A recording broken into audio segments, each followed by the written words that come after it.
Alamin natin kung alin dito sa dalawang pangungusap ang mas tama. I called my brother yesterday or I have called my brother yesterday. Tama. Ang tamang pangungusap dito ay yung sentence A. Ang tense ng sentence A ay past simple. Makikita natin, isa lang yung verb na ginamit, yung called. Dito sa ikalawa, bakit kaya siya naging mali? Tama.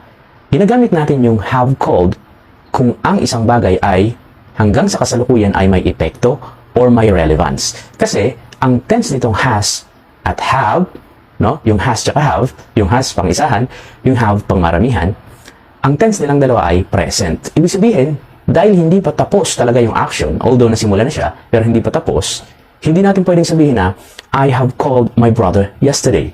Kasi nga, present ang tense ng has at have. Ibig sabihin pala, hindi tayo pwedeng magsulat ng pangungusap na may time indicator na nagsasabing tapos na ang isang action. Example ay yesterday, last year, last week, last night. At kung ang gusto mong sabihin ay tapos na yung action, hindi mo pwedeng sabihin, I have plus these time indicators. Ibig sabihin, ang mas dapat na gamitin natin ay yung nasa past simple form. Ano bang ginagamit natin kapag past simple ang ating tense? Siyempre, yung past tense. So, pwede mong sabihin, I called my brother yesterday. I bought a car last night. I talked to him last week. Tapos na yung mga action or yung action na sinasabi natin, natapos na siya.